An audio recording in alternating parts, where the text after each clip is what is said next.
Okay, today I thought, you know what? Let's dive into some actual chaos. I want to read stories where nobody can agree on who's right, where the comment section is just going off in every direction, and where honestly, I don't even know what I would do in some of these situations. So I'm reading from the Am I Overreacting subreddit, and let me tell you, some of these stories are absolutely unhinged, like genuinely wild. These are stories where people are sitting there questioning their entire reality, wondering if they're being completely reasonable or if they've totally lost the plot. Some of them are messy, some of them are heartbreaking, and some of them honestly just make me uncomfortable in the best way possible. But I think they're all worth reading and discussing, and while I'm reading these, I'm just gonna relax and tend to my island, maybe do some decorating, talk to my villagers. I don't know, sometimes it's nice to just vibe in your Animal Crossing world while processing some absolute relationship drama. Let's get into the first one. Am I overreacting by demanding my fiancé cancel his bachelor party in Vegas? I'm a 26-year-old female, and my fiancé is 28. We're getting married in 3 months. His best man is planning a bachelor party in Las Vegas for this weekend. I only just found out about it yesterday. When I asked my fiancé about it, he said he didn't tell me because he knew I'd be upset. He was right, I am upset. Here's why. His best man has a history of getting into trouble. He's been arrested twice for drunk and disorderly conduct. He's cheated on every girlfriend he's ever had. He's the kind of guy who brings out the worst in people. My fiancé swears nothing bad will happen.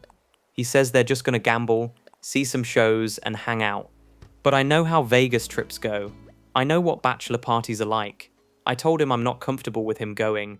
He said I'm being controlling and that he deserves a bachelor party like everyone else. I said if he respects me in our relationship, he'll cancel. He said if I trusted him, I wouldn't have a problem with it. Now we're in this standoff. He's saying I'm overreacting and being insecure. I'm saying he's prioritizing one weekend over our entire future together. His friends are all telling him I'm being a bridezilla. My friends are saying I have every right to be concerned. Am I overreacting? Okay, so this is complicated. I can see both sides here, honestly. On one hand, bachelor parties are kind of a tradition, and he probably does want to celebrate with his friends before getting married. On the other hand, Vegas bachelor parties have a certain reputation for a reason, and if his best man is genuinely a troublemaker, I can understand her concern. The comments on this post are really split. Some people are saying she's being way too controlling, and that if she doesn't trust him, she shouldn't marry him. They're pointing out that he's an adult and should be able to go to Vegas without doing anything inappropriate. Others are saying her concerns are valid, especially given the best man's history. Someone made a good point that the fact he hid it from her is the real red flag here. If it was all innocent, why didn't he tell her about it? That suggests he knows something about the plans would upset her. There's this whole thread about trust in relationships, and where the line is between healthy boundaries and controlling behavior.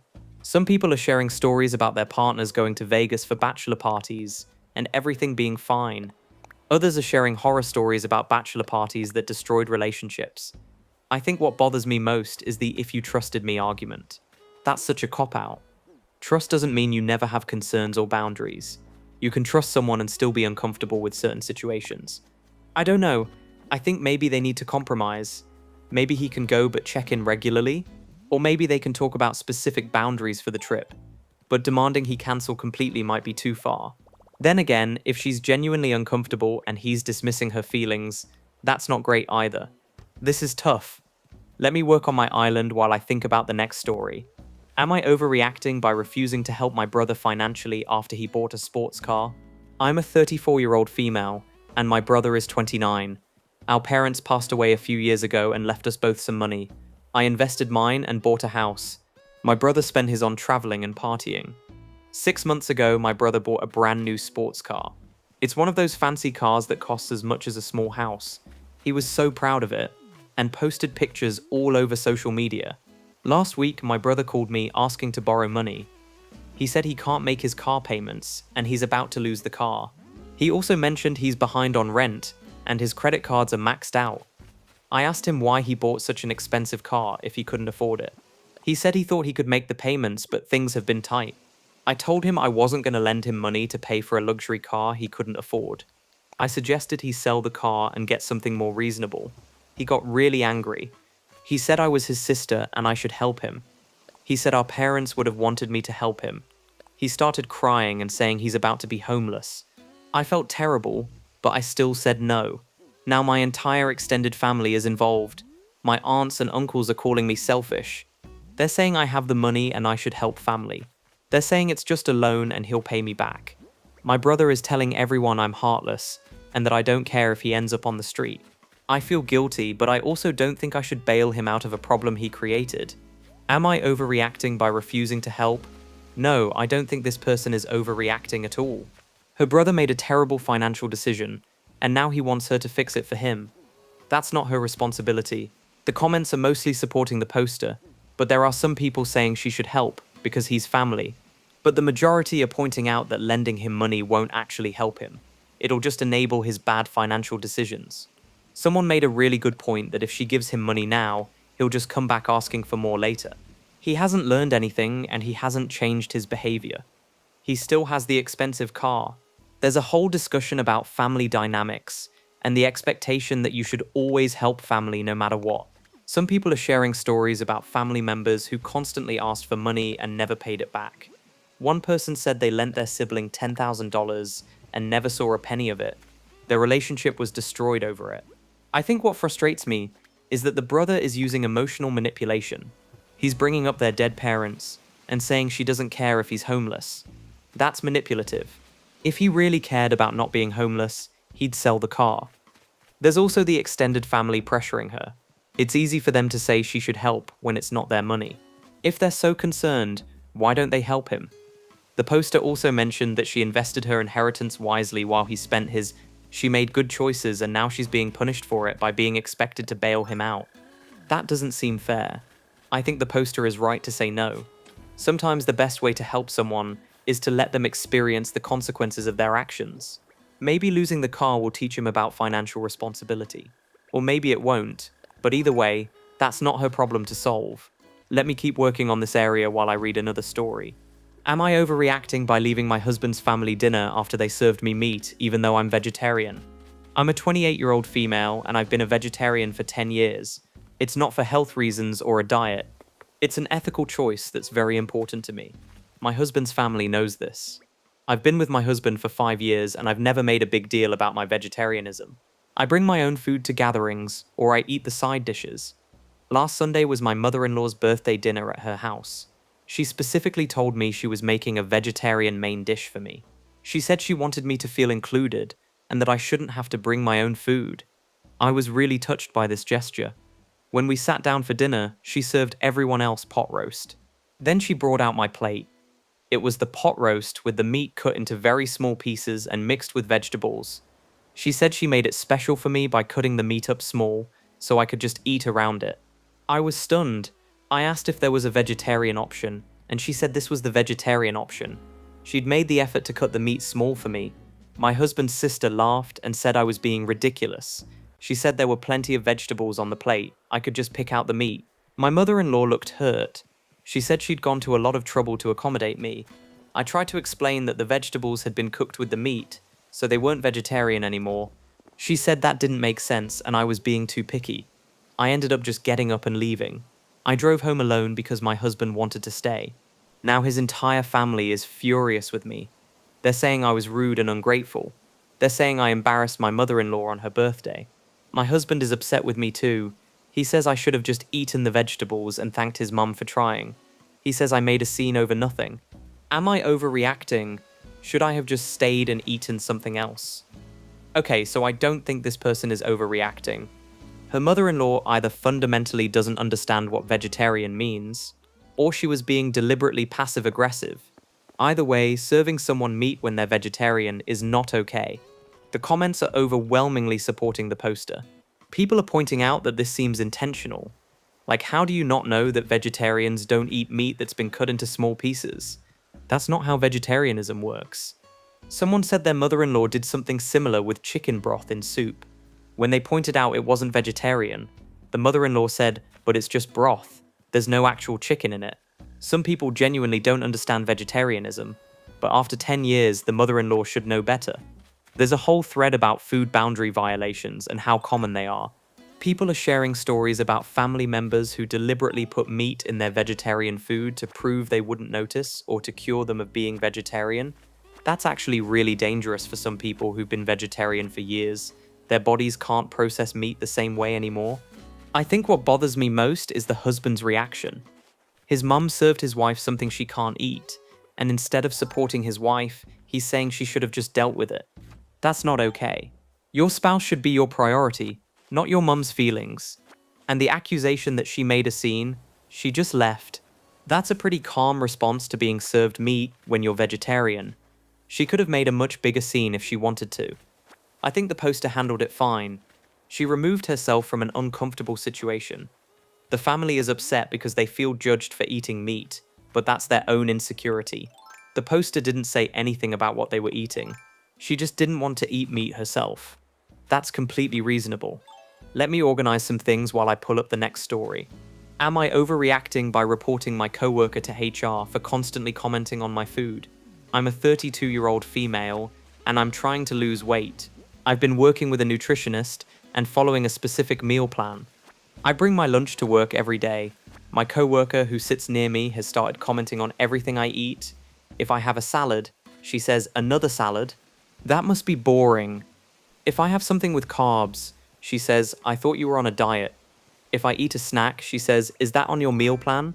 It's constant and it's making me really uncomfortable. I've asked her politely to stop commenting on my food. She laughed and said she was just making conversation. I asked her again, more firmly. She said I was being too sensitive. Last week, she made a comment about my lunch in front of several other co-workers. She said, "No wonder you're not losing weight if you're eating that." I was humiliated. Yesterday, I reported her to HR. I explained that I've asked her multiple times to stop commenting on my food and she won't. I said it's creating a hostile work environment for me. HR called her in for a meeting. Now she's furious with me. She's telling everyone I'm trying to get her fired over nothing. She's saying I'm too sensitive and can't take a joke. Other co-workers are divided. Some think I was right to report her. Others think I should have just ignored her or talked to her one more time. My manager pulled me aside and said while he understands my frustration, he thinks I should have handled it without involving HR. Am I overreacting? Should I not have reported her? No way. This person is absolutely not overreacting. She asked the coworker to stop multiple times, and the coworker wouldn't. That's harassment. What else was she supposed to do? The comments are very supportive of the poster. People are pointing out that this is literally what HR is for. When you have a workplace conflict that you can't resolve on your own, you go to HR. That's their job. Someone made a great point that commenting on someone's body or food intake at work is inappropriate regardless of context. It doesn't matter if the person is trying to lose weight or not. You just don't comment on what your coworkers eat. Period. There's a whole discussion about how these kinds of comments are often disguised as concern or jokes, but they're actually just rude. The coworker wasn't making conversation.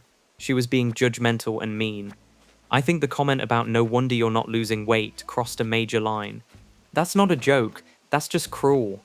And saying it in front of other co-workers, that's public humiliation. The poster had every right to report that. I'm actually annoyed at the manager for suggesting she should have handled it without HR. She tried. She asked the coworker to stop twice. What more was she supposed to do? Have a third conversation that the coworker would also ignore. There's also the issue of the coworker now telling everyone the poster is trying to get her fired. That's retaliation and the poster should report that to HR too, honestly. You can't retaliate against someone for making an HR complaint. That's actually illegal in most places. I hope this poster stands her ground. She did nothing wrong. The coworker is the one who created this situation by refusing to respect a simple boundary.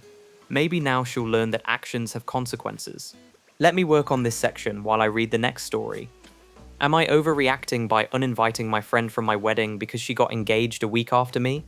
I'm a 29-year-old female, and I got engaged 2 months ago. I was so excited, and I told all my friends right away. My best friend, I'll call her Rachel, seemed happy for me. She congratulated me and asked to see the ring. Everything seemed normal. A week later, Rachel got engaged. She posted it all over social media with this long caption about how surprised she was and how it was so unexpected. The thing is, I know for a fact it wasn't unexpected. She's been pressuring her boyfriend to propose for over a year. She's talked constantly about how she wants to get married. So the surprise proposal felt fake to me. But whatever, I congratulated her and moved on. Then Rachel started planning her wedding. She picked a date that's 1 month before mine. She asked me to be a bridesmaid. I said yes because she's my friend, even though I was a little annoyed about the timing. Over the past few weeks, Rachel has made everything about her wedding. Every time I try to talk about my wedding plans, she redirects the conversation to hers. She's asked me for help with basically everything for her wedding, but when I ask her opinion on something for mine, she barely pays attention. Last week was the final straw. I was showing our friend group some bridesmaid dress options for my wedding. Rachel interrupted and said, "Oh, that's similar to what I'm doing, but I'm doing it in a different color." Then she spent 20 minutes showing everyone her bridesmaid dresses. I felt like she was trying to one-up me or steal my ideas. I decided to uninvite her from my wedding. I told her that I don't think our friendship is in a good place right now, and I'd prefer she not be there. She's devastated. She says I'm being petty and jealous. She says she can't help that she got engaged around the same time as me. Our mutual friends are split. Some say I'm being unreasonable and that friends can be engaged at the same time. Others say Rachel has been making everything about herself. Am I overreacting? Okay, this is a really tricky one. I can see both sides here. On one hand, Rachel can't help when she got engaged, and friends being engaged at the same time isn't that unusual. On the other hand, the timing is suspicious, and the constant one-upping is annoying. The comments are pretty divided on this one. Some people think the poster is being petty and insecure. They're saying that weddings aren't competitions, and that she should be happy for her friend, but others are pointing out that Rachel's behavior is pretty rude. Even if the engagement timing was innocent, constantly making everything about her wedding and not showing interest in the poster's wedding is not how a good friend acts. Someone brought up the concept of moment stealing, where some people can't stand when others are getting attention, so they have to create their own moment to steal the spotlight. This might be what Rachel is doing. There's a story in the comments about someone whose sister got engaged 2 weeks after them and then planned the wedding for a month before. It turned out the sister had been planning to get engaged for months and deliberately waited until after the poster's engagement to do it, so she could have a closer wedding date. That's pretty manipulative. I think my issue with this situation is the uninviting. Like, I understand the poster is frustrated, but uninviting someone from your wedding is a pretty nuclear option. That's a friendship-ending move. Maybe she should have just had a conversation with Rachel about how she's feeling instead. But then again, if Rachel has been making everything about herself for 2 months, would she even listen? This is such a mess. I think the poster is justified in being annoyed, but I'm not sure uninviting her was the right move. That said, if the friendship is this strained, maybe Rachel being at the wedding would just make the day worse. I don't know. This is one of those situations where everyone kind of sucks a little bit. Let me keep working while I read another one. Am I overreacting by refusing to forgive my sister for missing my wedding because she had a cold? I'm a 31-year-old female, and I got married 6 months ago. My sister is 28. We've always been close, or at least I thought we were. The week of my wedding, my sister called me and said she was feeling sick. She said she had a cold and wasn't sure if she should come to the wedding because she didn't want to get anyone sick. I told her that weddings are outdoors, she could wear a mask if she wanted, and there would be plenty of hand sanitizer. I really wanted her there. She said she'd see how she felt. The day before the wedding, she texted me and said she was still sick, and she didn't think she should come. She said she felt terrible about it, but she didn't want to risk getting the bride sick right before the wedding. I was devastated, but I said I understood. The wedding happened without her. It was beautiful, but I was so sad she wasn't there. She's my only sister. I kept looking for her in the crowd and remembering she wasn't coming. A week after the wedding, I found out from a mutual friend that my sister wasn't actually that sick. She was posting on her Instagram story that whole weekend. She went out to brunch with friends. She went shopping. She went to a bar. She wasn't too sick to do any of that, but she was too sick to come to my wedding. I confronted her about it. At first she denied it. Then she admitted that she wasn't really sick. She said she just didn't want to come because weddings make her uncomfortable. She said she knew I'd be mad if she just said she didn't want to come, so she lied about being sick. I haven't spoken to her since. She's been trying to apologize, but I'm not ready to forgive her. My parents are saying I need to let it go. They say she made a mistake, and I'm being too harsh. They say family is more important than holding grudges. Am I overreacting? Should I forgive her? Oh man, this is brutal. I completely understand why the poster is upset. Your sister lying about being sick to skip your wedding is a huge betrayal. That's not just a small lie. That's missing one of the most important days of your life and lying about it.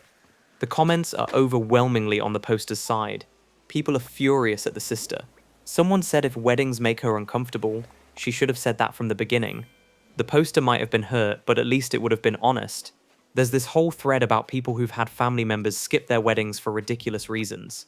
One person said their brother skipped their wedding because he had a fantasy football draft that day. Another person said their sister didn't come because she didn't like the venue. It's wild how people can be so selfish about other people's weddings. I think what makes this worse is that the sister lied about it. If she just said, "I don't do well at weddings and I don't think I can handle it," that would still be hurtful, but at least it would be honest. The lie shows she knew what she was doing was wrong.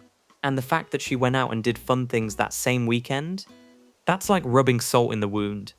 She wasn't too anxious to go to brunch or shopping or a bar, just too anxious for her sister's wedding. The parents saying she should let it go is frustrating too. This happened 6 months ago. That's not that long. The poster is allowed to still be hurt. She's allowed to take her time forgiving her sister, if she even wants to forgive her at all. Some betrayals are too big to just get over. I think the poster is completely justified in her feelings. Maybe someday she'll be ready to repair the relationship with her sister, but that needs to be on her timeline, not her parents' timeline. The sister is the one who messed up. She doesn't get to dictate when she's forgiven. Let me finish this area and read another story. Am I overreacting by asking my husband to quit his new job because his female co-worker makes me uncomfortable? I'm a 30-year-old female, and my husband is 32. He started a new job 3 months ago. He really likes it, and the pay is better than his old job. Recently, he's been talking a lot about one of his co-workers. Let's call her Amy. At first, it was just normal work talk. Amy and I worked on this project today. Amy made a funny joke at the meeting, but it's escalated. He now texts her outside of work hours. They have inside jokes that I don't understand. Last week, I picked him up from work and I saw them in the parking lot. They were laughing and he hugged her goodbye. When he got in the car, I asked about her. He said she's just a work friend, and I have nothing to worry about. But I do worry. Last night, he was texting someone and laughing at his phone. When I asked who it was, he said it was Amy. They were talking about something that happened at work. I asked to see the messages, and he said no. He said I was being paranoid, and I need to trust him. This morning, I told him I want him to quit his job. I said I'm not comfortable with how close he is with Amy. He thinks I'm completely overreacting. He says he's not going to quit a job he loves because I'm insecure. He says I'm being controlling and jealous. My friends are split. Some think I have a right to be concerned. Others think I'm being unreasonable, and that men and women can be friends. Am I overreacting? Should I trust him and drop it? This is such a tough one, because we only have one side of the story. On one hand, the poster's concerns might be valid. The husband is exhibiting some behaviors that could be warning signs. On the other hand, he might genuinely just have a work friend, and she's being overly jealous. The comments are really divided. Some people are saying the poster has a right to be concerned. The texting outside work hours, the refusing to show messages, the inside jokes, those can all be signs of an emotional affair starting. But others are pointing out that asking him to quit his job is extreme. That's his livelihood. That's how he pays bills. You can't ask someone to quit their job because you're uncomfortable with a coworker. Someone made a good point that the real issue is the lack of boundaries and transparency. If the friendship is innocent, why won't he show her the messages? That's what's suspicious. There's this whole discussion about emotional affairs and how they often start as innocent work friendships. Someone said their ex-husband had a work wife that seemed harmless until it wasn't. Another person said they had a close work friend of the opposite sex, and their spouse was uncomfortable, so they set clear boundaries. They only texted about work stuff, and they made sure to include their spouse in social situations with the work friend. That seems like a reasonable compromise. I think asking him to quit is too far, but I think the poster has a right to ask for boundaries. Maybe he can stop texting Amy outside of work hours, unless it's actually about work. Maybe he can be more transparent about their friendship. Maybe the poster can meet Amy in a social setting, so she's not just this mysterious person. But the fact that he's calling her paranoid and refusing to address her concerns at all, that's not great. Whether or not anything inappropriate is happening, he should care that his wife is uncomfortable.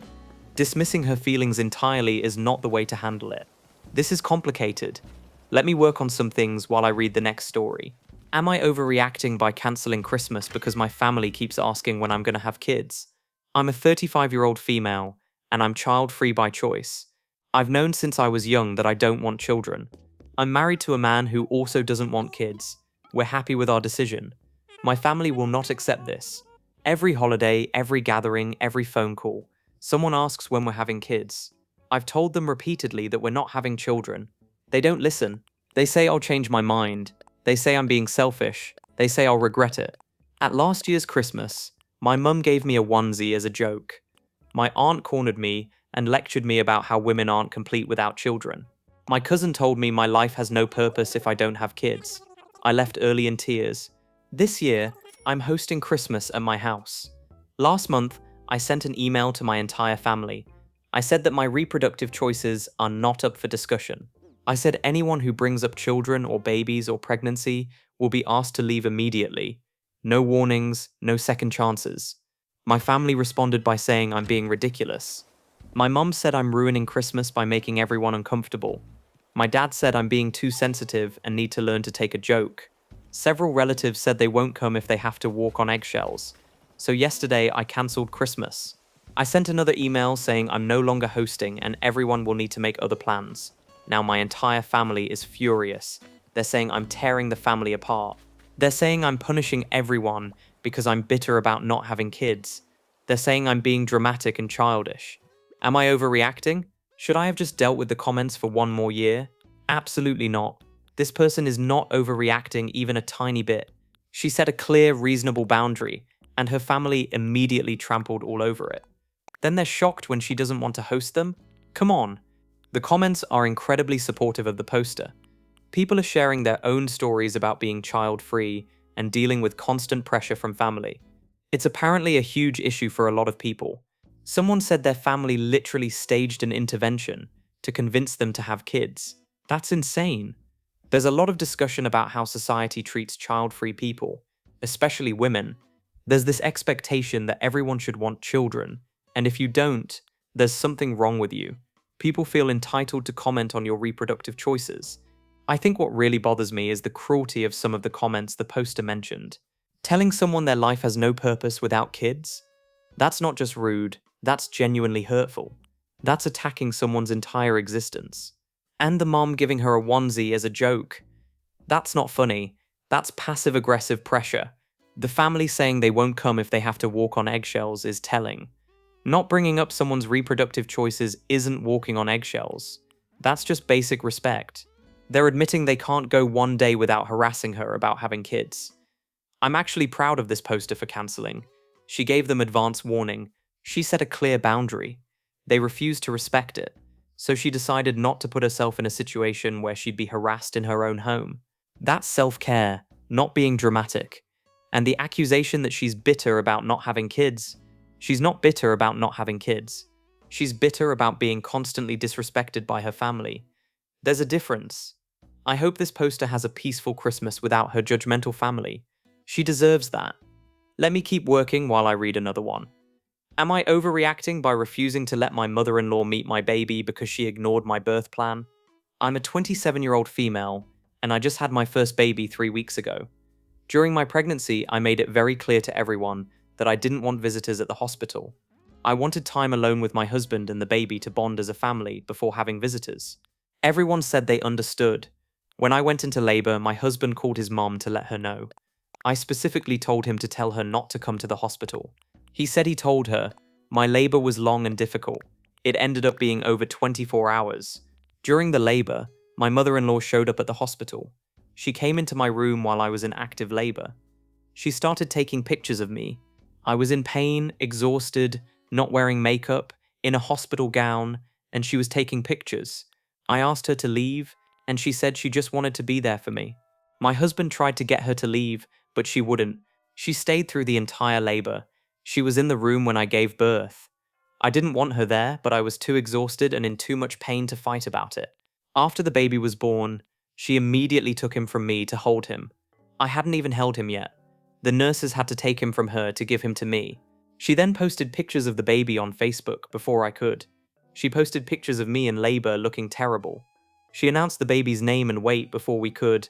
After we got home from the hospital, I told my husband that his mother is not allowed to visit or meet the baby again until I'm ready. He thinks I'm overreacting. He says she was just excited and I'm punishing her for caring. His family is saying I'm being cruel and keeping their grandson from them. Am I overreacting? No. No, no, no, no, no. This person is not overreacting even a little bit. The mother-in-law violated every single boundary she set. This is one of the most clear-cut cases I've read. The comments are absolutely furious on behalf of the poster. People are using words like assault, because that's kind of what it was. The poster was in a vulnerable medical situation, and someone she didn't want there forced their way in. Someone pointed out that the mother-in-law could have been kicked out by hospital security. The poster should have called the nurses and had her removed. She had every right to do that. There's a whole thread of people sharing similar stories about mothers-in-law who stomped all over boundaries during labor and delivery. One person said their mother-in-law posted pictures of them on Facebook with their legs spread during delivery. Like, what is wrong with people? I cannot get over the fact that the mother-in-law took the baby before the mother even held him. That's one of the most important moments in a parent's life, and she stole it. That's unforgivable. And posting pictures on Facebook first? That's deliberately stealing the announcement. She knew exactly what she was doing. The husband saying she's just excited and overreacting? That's the worst part. His mother violated his wife's medical privacy and autonomy during one of the most vulnerable moments of her life, and he's defending his mother. He should be furious with his mother for what she did. The fact that he's not is a huge red flag.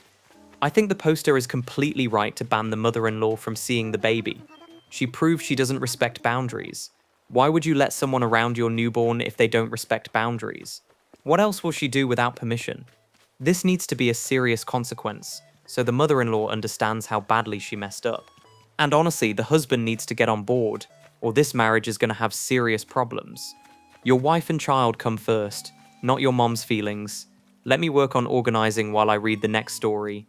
Am I overreacting by breaking up with my girlfriend because she posted a video of me crying on TikTok? I'm a 25-year-old male, and I've been dating my girlfriend for 8 months.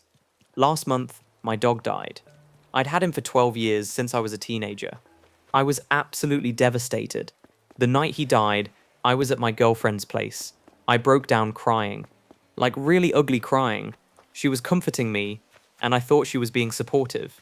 A few days later, a friend sent me a TikTok. It was a video my girlfriend had posted. It was me crying about my dog. She had filmed me during one of the worst moments of my life.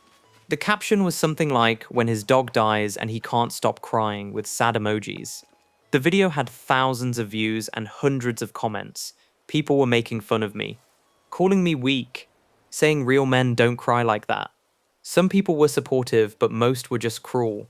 I was humiliated. I immediately called my girlfriend and asked her to take it down. She said I was overreacting. She said it was a sweet video showing that I have emotions. She said people thought it was touching. I told her I didn't consent to being filmed, and I definitely didn't consent to having my grief posted on social media. She said she didn't need my consent because we were in her apartment. She said I was being too sensitive. I broke up with her on the spot. I told her I could never trust her again. She thinks I'm completely overreacting. She says people post their partners on social media all the time. Her friends are messaging me saying I'm being dramatic and that I should apologize to her. My friends are saying I did the right thing. Am I overreacting? This is horrifying. This person is absolutely not overreacting. His girlfriend exploited his grief for social media engagement. That's one of the most cruel things I can imagine. The comments are completely on the poster's side. People are outraged. Someone pointed out that in some places, filming someone without consent like that might actually be illegal depending on the circumstances. There's a huge discussion about social media culture and how people will do anything for views and likes, even exploiting their loved ones. People are sharing stories about partners who posted embarrassing things about them for engagement. One person said their ex posted a video of them having a panic attack. Another said their partner posted about their medical diagnosis before they were ready to tell people. This is apparently becoming more and more common. I think what makes this especially bad is that she filmed him crying about his dead dog. That's such a vulnerable private moment. He was grieving. He thought he was in a safe space with someone he trusted, and she violated that trust in the worst way possible. And then she posted it publicly where people made fun of him. She exposed him to ridicule during one of the hardest times of his life. How is that loving? How is that supportive? The fact that she doesn't understand why this is wrong is deeply concerning. She lacks empathy and boundaries. The argument that she doesn't need his consent because it was her apartment is ridiculous. Consent isn't about location. It's about respecting another person's autonomy and privacy. I think the breakup was absolutely justified. If she'll exploit his grief for TikTok views, what else will she do? He can't trust her. And trust is fundamental to a relationship. Good for him for standing up for himself and ending it. She can find someone else to exploit for content. Let me finish up here and read one or two more stories. Am I overreacting by demanding my husband pay me back for the money I spent on his son? I'm a 34-year-old female, and I've been married to my husband who's 38 for 2 years. He has a 16-year-old son from a previous relationship. When we got married, we agreed to keep our finances mostly separate. We have a joint account for household expenses, but we each have our own accounts for personal spending. My stepson lives with us full-time. His mother is not in the picture. My husband pays for all his son's expenses: clothes, school supplies, sports fees, etc. I've never had an issue with that. Last month, my husband lost his job. He's been looking for work but hasn't found anything yet. We've been living off my income and our savings. 2 weeks ago, my stepson needed $500 for a school trip. My husband asked if I could pay for it since he doesn't have income right now. I said yes because I didn't want the kid to miss out. Then my stepson needed new shoes for basketball. That was $150. Then he needed a new phone because his broke. That was $800. Then he needed money for homecoming. That was $200. In the past 2 weeks, I've spent almost $2,000 on my stepson. Yesterday, my stepson asked for money to go to the movies with friends. I said no. My husband asked why, and I said I've already spent $2,000 on his son in 2 weeks, and I'm not spending any more. My husband got upset. He said his son is part of our family, and I should want to help him. I said of course I want to help, but I also want to be paid back for what I've already spent. My husband says I'm being ridiculous. He says I can't expect to be paid back for helping raise his son. He says when you're a family, you don't keep score. I said this isn't about keeping score. This is about the fact that I've spent $2,000 of my personal money in 2 weeks, and I'd like that money back when he gets a job. Now my husband is barely speaking to me. He's saying I clearly don't see his son as my family. He's saying I'm being selfish and cold. Am I overreacting? Should I not expect to be paid back? This is such a complicated situation. I can see both perspectives here. On one hand, the poster did agree to pay for these things when her husband asked. On the other hand, $2,000 in 2 weeks is a lot of money. The comments are really split on this one. Some people are saying she's being unreasonable. When you marry someone with a kid, the kid becomes your responsibility too. You can't treat stepchildren differently than biological children when it comes to finances. But others are pointing out that they agreed to keep finances separate, and the husband has been asking her to pay for things from her personal money, not their joint account. That's different. Someone made a good point that a lot of these expenses seem excessive. Does a teenager really need an $800 phone? Could they have gotten a cheaper one? And $200 for homecoming seems high too. There's a discussion about whether the husband is taking advantage of her financially. Now that he doesn't have income, is he using her as an ATM without considering that this is her money she worked for? I think the issue is really about communication and expectations. They should have had a conversation when the husband lost his job about how they were going to handle the stepson's expenses. Instead, the husband just kept asking for money, and she kept saying yes until she hit her limit.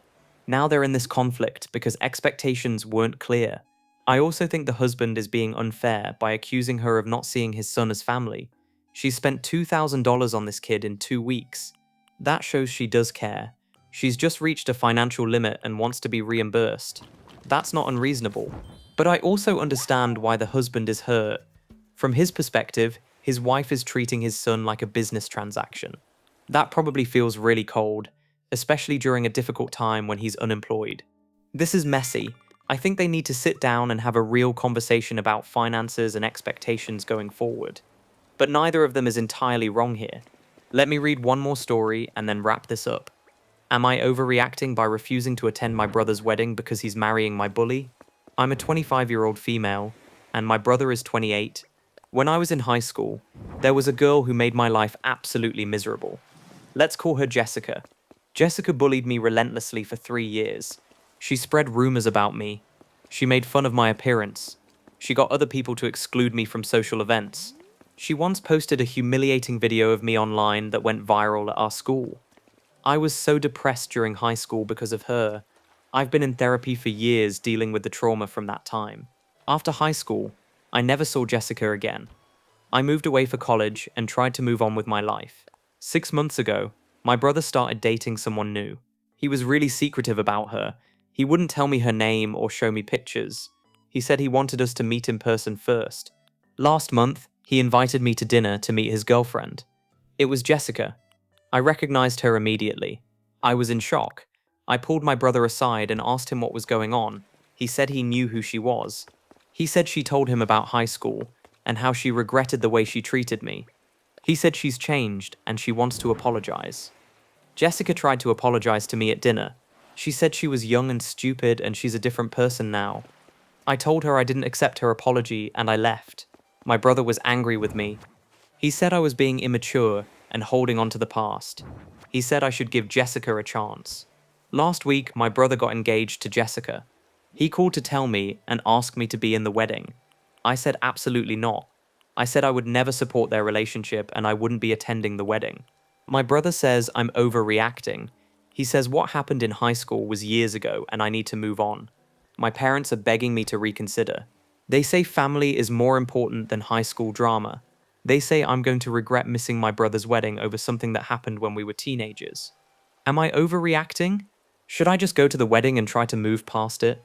Oh my god, this is such a nightmare scenario. Your brother marrying your bully might be one of the worst situations I can imagine. I don't think this person is overreacting at all. The comments are overwhelmingly supportive of the poster. People are furious at the brother. How do you date, let alone marry, someone who traumatized your sister? That's a betrayal. Someone pointed out that the brother being secretive about who he was dating shows he knew this was wrong. He knew the poster would be upset, so he hid it. That's manipulative. There's a lot of discussion about trauma and how bullying affects people long term. This isn't just high school drama. The poster said she's been in therapy for years because of what Jessica did to her. That's serious, lasting trauma. You don't just get over that because time has passed. I think the worst part is everyone telling her to move on and get over it. She doesn't have to forgive Jessica. She doesn't have to have a relationship with someone who caused her serious psychological harm. And she definitely doesn't have to watch her brother marry that person. The brother saying she's being immature and holding on to the past is so dismissive.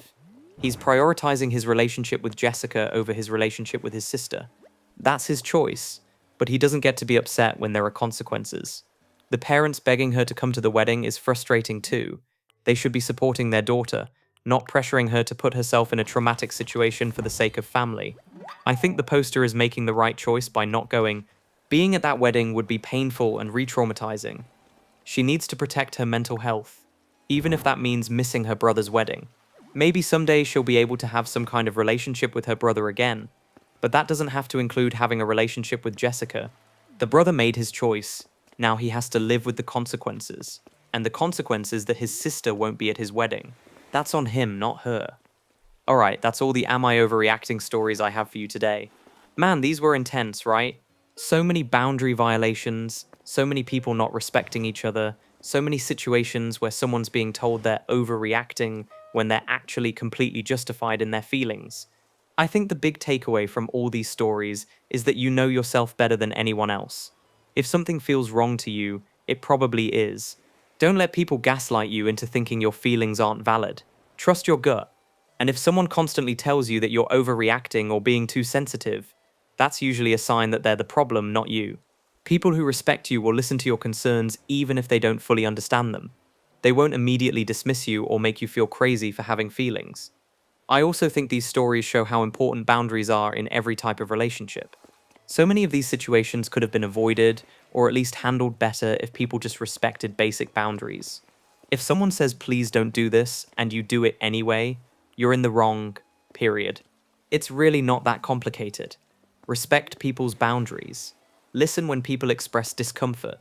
Don't prioritize your own wants over someone else's well-being or autonomy.